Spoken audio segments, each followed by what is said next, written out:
Now get the guns, the drugs from my generation. I'll take the fall, the saints, and across the nation. And it's a sex, the gods, the fakes, the fraud, they're messing with me. Come on, come on, come on, let's get it out. Move to the music, play that fucking music. Live through my music, yeah.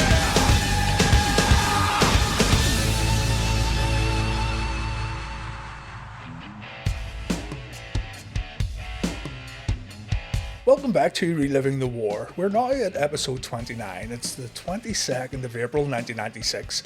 WCW is live tonight from Albany, Georgia, while WWF Raw is still showing taped matches from San Bernardino. This week's episode of Raw is the go-home show for Good Friends, Better Enemies. Shawn Michaels takes on Diesel this Sunday at the pay-per-view, and this would also be Diesel's final televised WWF match of this run. I'll cover Good Friends, Better Enemies next week, but for now, let's get started with this week's Raw and Nitro broadcasts, and let's see who had the better show. Eric Bischoff tells us that Sting and Lex Luger are going to do battle with Ric Flair and the Giant once again in our main event, only there's a twist. The tag titles, the TV title and the World Heavyweight title are all on the line. If Luger gets pinned, whoever pins him is the new TV champion. If Flair gets pinned, whoever pins Ric is the world champion. Bischoff then said that the Giant can pin Flair to claim the world title. I'm not sure how that would work at all, but at the same time, let's not think about it too much. This is a high stakes Nitro main event, so you know it will end in disqualification. Pepe has already poked his eyeballs out because we have the Public Enemy versus the American Males to start things off on Nitro, while the WWF start their show off with the Goldust versus Savio Vega IC title match. I'm covering the Goldust match first because I really enjoyed last week's main event and I want to see if they can do better this week.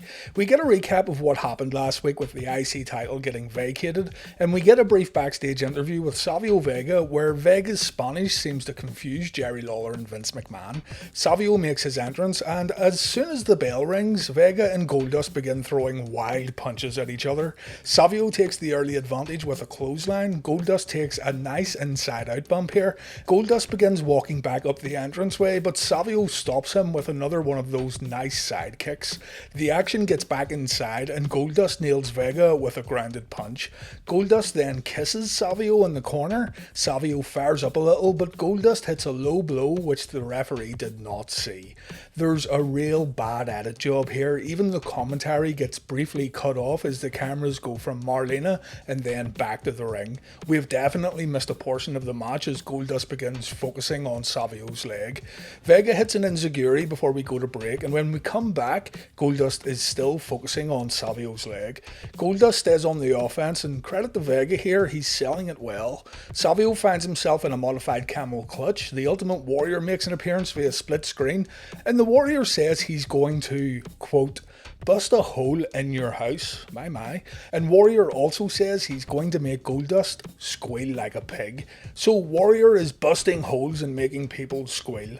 Back in the ring, Savio gets a knee up and Goldust gets his Golden Globe smashed once again. Goldust then goes to Irish Whip Vega, but Vega's leg can't hold up.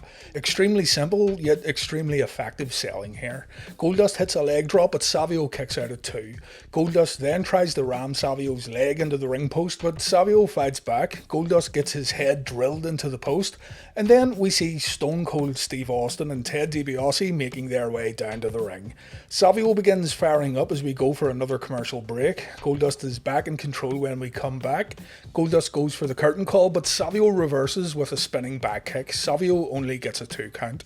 Eventually Marlena gets on the ring apron to cause a distraction. Savio has Goldust pinned, but Goldust kicks out and Savio gets sent to the ropes. Steve Austin nails Savio with the $1 million belt. Goldust pins Vega. 1, 2, 3. Goldust becomes a 2-time Intercontinental Champion. I enjoyed this match again. It wasn't as good as last week's main event, but it was still enjoyable. Switching over to Nitro, we have the Public Enemy versus the American Males. During the entrances, Eric Bischoff gives away all the WWF Raw results. I won't repeat what he said here because I know some of you guys haven't seen these episodes of Raw or Nitro and you don't want spoilers, but Eric didn't give a shit about that. Eric called Goldust a RuPaul impersonator and a transvestite as he spoiled the outcome of the IC title match. Some fans brought a sign that says "Free Tupac." Tupac Shakur was in jail because he didn't show up for community service. He was supposed to appear for a road cleanup job, but he decided against it. These wrestling fans thought it was an injustice that Tupac was behind bars once again. Anyway, American Males versus the Public Enemy. Rocco Rock and Johnny Grunge try to take an early advantage by singling out Scotty Riggs, but Marcus Bagwell saves the day with a top rope double clothesline. Bagwell and Riggs then hit crossbodies from the ring to the outside, and the audience is into it, to be fair. Grunge and Riggs are in the ring. Grunge hits a shoulder block, but Riggs replies with a hip toss followed by a body slam. Rocco Rock comes into the match and he gets taken down by some tandem offense from Riggs and Bagwell. Quick tags from the American Males help the babyfaces maintain an advantage. And as Bagwell and Grunge begin working in the ring, Eric Bischoff begins plugging Slamboree. Slamboree 1996 will feature the Lethal Lottery and the Battle Bowl. Competitors will form tag teams which are drawn at random, so babyfaces could potentially tag up with heels. And these random tag teams will compete in the Lord of the Ring tournament. Teams who win their second round matches will get placed in the Battle Bowl Battle Royal, where it's every man for himself, and the winner would get a world title shot. Keep all this in mind because I'm not explaining it again. Slamboree would be held on May 19th, so we still have a long way to go. As Rocco Rock nails a lion salt, it's revealed that the Public Enemy managed to get paired up together in the Lethal Lottery. Rocco Rock and Johnny Grunge will be teaming up in the Lord of the Ring tournament. Bagwell continues to take a beating as Eric Bischoff also reveals that the Steiners will be on opposing teams at Slamboree along with the Road Warriors. If your interest is low in Slamboree and the Battle Bowl, then you're certainly not the only one. WCW's ratings took an absolute beating around this time period, and it's not hard to see why. They were building up to this tag tournament that nobody really cared about. Bagwell needs to make a tag here, and somehow Marcus can perform a middle rope crossbody, but he can't reach over to tag his partner. Bagwell gets an opening when Rock misses a top rope senton. Riggs finally gets tagged in, and the Public Enemy take a few drop kicks. Things start heating up a little until Riggs gets thrown over the top rope, and the referee calls for the bell. The American Males win via disqualification. Riggs ends up going through the table. Eric Bischoff again calls this the Public Enemy sandwich. I hate that name and I hate the move also. It looks so stupid. It's a point for Monday Night Raw. Look at this absolute legend who's come back to save the day. Eddie Guerrero is finally back on Nitro and he's taking on Chris Benoit. Over on Raw, we have Vader versus Fatu. The WWF replay Vader's attacks on Gorilla Monsoon and Yokozuna once again. Fatu makes his way to the ring, we go to commercial break, and Vader is already beating the life out of Fatu when we come back. Fatu gets an opening when he dodges a sit-down splash. Vader takes a little punishment in the corner and Fatu is able to hit a cutter. Fatu then hits a splash from the top rope, but Vader summons his inner Hulk Hogan and he stands right back up after taking the move. Fatu takes a giant clothesline and then we see the Vader salt. Fatu takes a loss. Not a lot to say here really. Both guys are capable of better matches, but I think this one suffered due to TV time constraints. Chris Benoit versus Eddie Guerrero on Nitro. Here's a spoiler, Nitro's getting the point here. It's great seeing Guerrero back on Nitro though, he has been missed, and I think he's only ever lost one single point during this whole Reliving the War series. Before the match gets underway, Mean Gene and a few female assistants draw some Lethal Lottery tag teams. We get to see a few teams that were already matched up earlier, and I'm not sure if you guys even care about this, but just in case I get complaints, you'll see a few of the matchups on your screen right now. Slamboree 1996 and the Lord of the Rings tournament was so inconsequential that it feels like a giant waste of time, but still, here you go. Mean Gene draws out a few more names. Ric Flair is going to team up with the Macho Man Randy Savage, and Arn Anderson will team up with Eddie Guerrero. Our match gets underway. Benoit brings Guerrero to the corner and he playfully slaps his face. Guerrero answers by bringing Benoit to the opposite corner and doing the same. And then we get lightning quick arm drags from Guerrero, followed by a dropkick that sends Benoit to the outside. The crippler gains his composure. Guerrero and Benoit then trade wrist locks, but it's Benoit who gains the upper hand. Benoit hits a ferocious back suplex before applying a chin lock, and then we go to commercial break. Benoit still has the hold applied when we come back. Guerrero is able to land a head scissors takedown, and Guerrero is also able to hit a back suplex of his own after a standing switch. No advantage is gained though. A bridging German suplex from Benoit only gets the crippler a 2 count. And then a fist fight breaks out in the corner between the two competitors. The commentary team has done nothing but talk about Randy Savage getting arrested last week. Remember, the Macho Man was doing jail time for hitting an elbow drop? No kidding. The commentators won't stop banging on about Savage getting paired up with Ric Flair in the Lethal Lottery and what this means for Ric Flair and all that nonsense. Guerrero hits a top rope Hurricane Rana and Bischoff calls this a top rope necktie. A fucking necktie? And Benoit gets a foot on the ropes, no pinfall. The match ends when Guerrero pushes Benoit into the corner and he goes for a pin. Benoit reverses it and the crippler uses the ring ropes for leverage. So it's an unfair win for Benoit, but still a tremendous match here. As predicted, Nitro gets the point. Rob Garner here is apparently a vice president of WCW and he's out here to talk about Randy Savage. Rob was actually the WCW director of marketing, so I guess because he had a suit on, Eric Bischoff decided to use Rob as some sort of high-ranking WCW executive. A suit can get you very far in life, folks.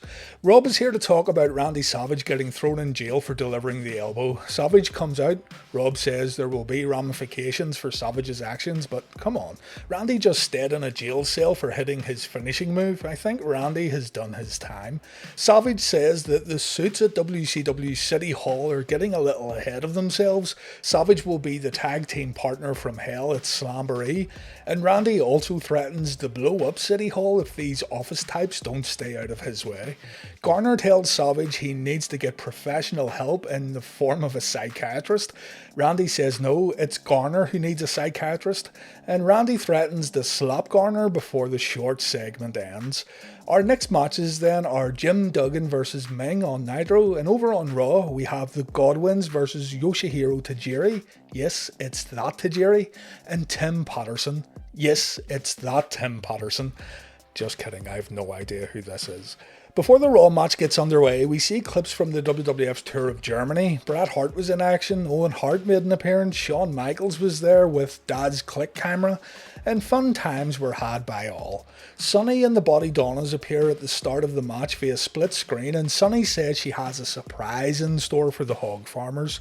Tajiri and Phineas start things off, and even though Tajiri is booked as a jobber for this match, he still gets a chance to show off some of his unique moveset. Tim Patterson and Henry O'Godwin get tagged in. Big Henry applies a bear hug, but his arms are placed way too low. It looks like Henry is squeezing his opponent's ass.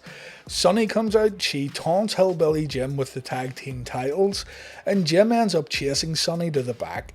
Phineas gets tagged in, and this Tim Patterson chop takes a beating. Henry comes back in, and the match ends after poor Tim takes the slop drop. At least Tajiri got to show something. It's quite strange though that he didn't get tagged back into the match. The Body Donnas come out to attack the Godwins. Chris Candido nearly got his neck broke when he didn't make it into the ring on time for this spot here. And the segment ends with Phineas getting a taste of his own slop. I'll be honest here, I'm not really enjoying the Godwins on Reliving the War. I never was a big fan of Henry O and Phineas and I was hoping to find a new appreciation for some of these superstars who I didn't really like when I was younger, but my feelings towards Henry and Phineas haven't changed at all. Meng versus Hacksaw Jim Duggan on Nitro. Hacksaw won't let Meng step inside the ropes. Duggan attacks his opponent twice while Meng is on the apron. They're just wasting time here. Meng eventually begins attacking Duggan, and boy does Hacksaw take a beating here. Meng chokes Duggan on the ropes. He hits a super combo in the corner. He chokes Duggan with his foot. Duggan gets his eyes and his back scratched. Even when Duggan tries to fight back, he's still taking the bumps. Duggan looks flat out confused as Meng puts on a nerve hold on Duggan's shoulders. He's just sitting there with his tongue hanging out, but somehow Jim gets back to his feet. Jim comes off the ropes, but his attempt at offense gets squashed by Meng. Meng again goes for the shoulders, and I busted out laughing at this next part. The referee raises Jim's hand to see if he's out cold, but Jim's eyes are wide open and he's watching the referee raise his hand. He even looks out to the audience and to the hard camera to see if there's any kind of reaction. Admittedly, I would normally complain about this type of thing, but because it's Duggan, it just comes off as really funny. I think Meng is a little pissed off though. Duggan gets to his feet once again, only this time he's able to mount a comeback. Duggan tunes up the band and he goes for sweet chin music, but he decides to punch Meng in the face instead. A body slam follows, but again, Duggan can't keep his momentum. Lefts and rights from Meng lead to the referee stepping in. Duggan tries to use his 2x4, but he gets kicked in the mouth instead. Meng goes for the cover, but Duggan gets a foot on the ropes. Hacksaw rolls out of the ring. He tapes up his fist. Meng takes a big right hand from Duggan, and what do you know, Hacksaw gets the win. This wasn't a good match, yet it was strangely entertaining. A point for Monday Nitro. After the match, Mean Gene draws some more names for the Slamboree Lethal Lottery. Steven Regal will team up with Fit Finlay to take on VK Wall Street and Hacksaw Jim Duggan. Main event time, the Portuguese Man of War Aldo Montoya takes on Mankind on Raw, while WCW Nitro give us Flair and the Giant versus Lex Luger and Sting one more time. Bischoff is still talking about how the Giant can pin Flair in this match to win the world title, but he makes no mention of Sting pinning Luger to win the TV title, even though all belts are supposed to be on the line here. It's a complete mess from a booking standpoint, but let's see how the match played out. Flair again takes the time to give Deborah McMichael a little attention, and then Randy Savage runs in to try and attack the Nature Boy. The Macho Man once again gets handcuffed and he gets brought back to jail. Poor Randy is now getting arrested for performing wrestling run-ins. Sting and the Giant start things off. The Giant overpowers Sting, but the Stinger fights back with a few drop kicks that have no effect on the big man. Luger comes in to help out, and the Giant gets clotheslined over the top rope. The Nature Boy gets press slammed and sent to the outside also, and the audience are loving it. A great ovation here for Sting and Luger. The Nature Boy and the Total Package get tagged in. Slick Rick chops Luger, but Luger no-sells it. I absolutely love Ric Flair's reactions when he does this. He turns around and he violently shakes his head in surprise. Luger sends Flair crashing to the mat, and Flair finds himself eating the canvas when Sting lends a helping hand from the apron. Lex tags out and Sting lays in the punches. A hip toss gets followed up with a drop kick, but the Nature Boy looks pretty pleased with himself when Sting runs into Flair's back elbow. Flair takes the top rope bump and then Sting hits a superplex. Rick then finds himself on the outside and Sting lines up the Stinger Splash against the guardrail, but Sting is unable to hit the mark. Woman takes advantage by raking Sting's eyes, and the match gets back inside the ring with the Giant and Flair making quick tags. Eagle-eyed viewers would notice Jimmy Hart passing something to Woman down at the bottom of their screen. I thought I just saw something we weren't meant to see, but no, the cameraman gives us a full close-up of Woman holding a cup of coffee, her new weapon of choice. Flair takes a power slam from Luger, and this prompts the Giant to get into the ring. The Giant goes for the choke slam, but Sting hits two diving chop blocks from the top rope. So check out this ending. The Giant eventually gets floored and Flair is all alone with Luger and Sting. Woman passes the coffee to Flair. Flair throws it, but Luger and Sting jump out of the way. The coffee goes all over the Giant. The referee then calls for the bell. It's another DQ finish as predicted. It's such a bad finish too. It should have continued on. Flair's actions gave his team a disadvantage, and it's kind of an unwritten rule that the match doesn't get thrown out if your underhanded tactics backfire. Still, the Giant is livid. Flair comes back out. He gets on his knees to beg for forgiveness, but the Giant doesn't want to accept any apologies. Mean Gene gets a word with the Giant, and the big man says he's coming for Flair's world title. The Giant versus the Nature Boy next week on Nitro. Flair's at the commentary table now, and the Nature Boy says he tried to say sorry, and now the Giant has to apologise to Ric Flair, or the Nature Boy will kick the Giant's ass next week. The Giant chases Flair to the back, and Eric Bischoff confirms that next week on Nitro, we will see Flair versus the Giant for the WCW World title. A pretty standard Nitro main event then. Why they bothered with all this every belt is on the line nonsense though, I have no idea.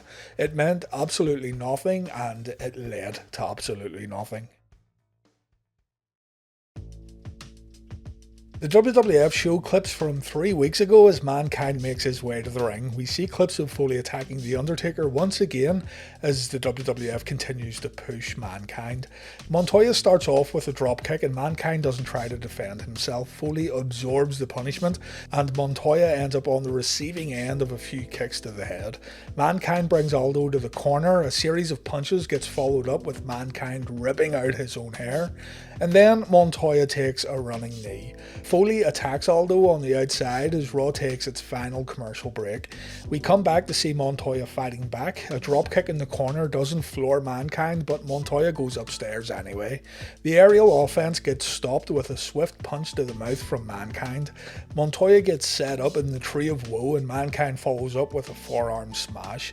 Mick again rips out his own hair as Vince McMahon calls Mankind demented. Foley hits a pile driver. Montoya is now completely out of it. We see the mandible claw and the referee calls for the bell. Mankind wins. This was a good match for the Mankind character. It was all about showing us how Mankind seemingly absorbed pain, and seeing Foley rip out his own hair definitely got people talking, but as a main event Raw match it was nothing special. The final point goes to WCW Nitro. To end this broadcast of Raw, we get a hype video explaining the Diesel and Shawn Michaels rivalry. Remember, In Your House is this weekend. Diesel then has an interview that only lasts around 30 seconds or so. It's very standard stuff. Diesel says that he's the leader of the new generation, not Shawn Michaels. Diesel is glad that he no longer has to be a WWF corporate puppet. And that In Your House, Diesel says that he might come after Vince McMahon after getting done with HBK. Diesel called himself a genetic wonder during this interview, by the way. A genetic wonder.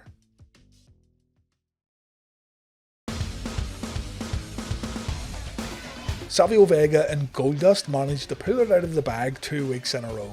The first point goes to Raw. Eddie Guerrero's return to Nitro was much needed. His match with Benoit felt like a breath of fresh air after weeks of the same stuff on the WCW side. The second point went to Nitro. It was interesting seeing Tajira on Raw here, but his tag match was boring. Duggan versus Meng was good for a laugh, so that's another point for WCW.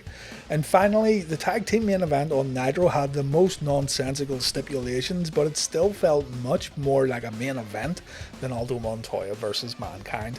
Nitro wins this week's Reliving the War, meaning our overall scores are 13 points for both Raw and Nitro, and we've had 3 ties. Raw won in the television ratings, scoring a 3.3 to Nitro's 2.7. Next week we'll look at the In Your House Good Friends Better Enemies results, and we'll also get to see the Ultimate Warrior wrestle his very first match on Raw. On Nitro we'll get to see Ric Flair defending the WCW Championship against the Giant. Thank you for watching and take care. Reliving the War in the Whole Wrestling Bios channel is made possible by viewers and fans supporting me on Patreon. I want to take a moment to thank everyone who has helped out. Some of my supporters have been there since day one, so I really do appreciate you guys helping me out. A couple of new supporters have just signed up as Hall of Famers, and I want to give them a shout out this week. So a big thank you to Maurice and Santiago. Thank you so much for helping out Wrestling Bios and helping out Reliving the War. If anyone out there wants to check out the Patreon page, you'll see links in the video description.